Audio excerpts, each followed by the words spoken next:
Apakah Bung Edi Mulyadi tidak sadar kalau sedang dikerjain oleh para penggila khilafah?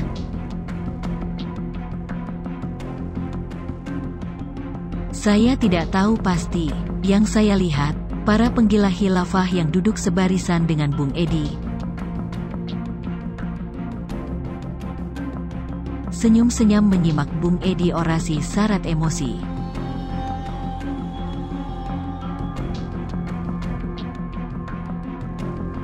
Bung Edi diundang, diberi kesempatan meluahkan isi hatinya, direkam di studio yang sudah disetting oleh para penggila khilafah.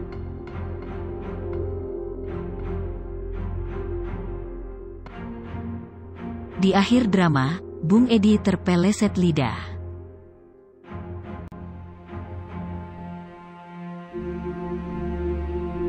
Dilaporkan ke polisi. Lalu para penggila khilafah muncul bak pahlawan pejuang kebenaran dan keadilan, menjadi pembela umat terdepan.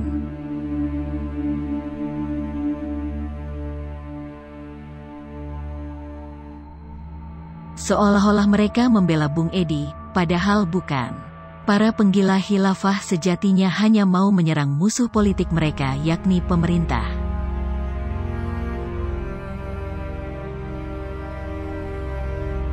Siapapun bisa dijadikan peluru. Sebelum ngerjain Bung Edi, dulu para penggila khilafah juga pernah ngerjain HRS, Munarman, UAS, UBN, Gus Nur, dan almarhum Maher.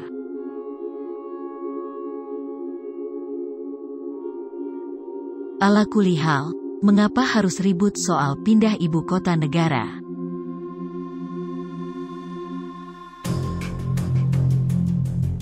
Pindah-pindah ibu kota masalah biasa saja.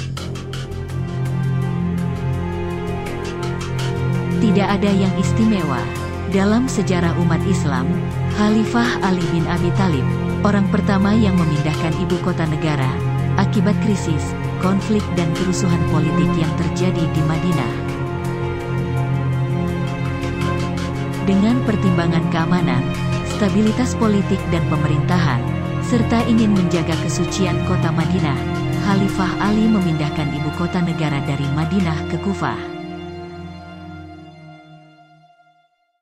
Kufah dipandang relatif aman dibandingkan Basrah, dan bukan kota suci seperti Mekah dan Madinah. Pak Jokowi pun pasti punya pertimbangan matang, yang semuanya bermuara kepada kemaslahatan bangsa dan negara. Pemindahan ibu kota negara tetap dalam koridor usul fikih tasarruful Imam Al-Raiyah manutun bil maslahah, kebijakan pemerintah terhadap rakyat berdasarkan atas pertimbangan kemaslahatan. Sebagai warga negara kita taat, mendukung dan husnuzan, sambil tetap mengawasi agar tidak terjadi penyimpangan dalam pelaksanaannya. Memindahkan ibu kota negara bukan perbuatan maksiat, jadi, taat kepada ulil amri dalam hal ini tetap mengikat. Pemindahan ibu kota negara sudah diputuskan oleh pemerintah dan DPR.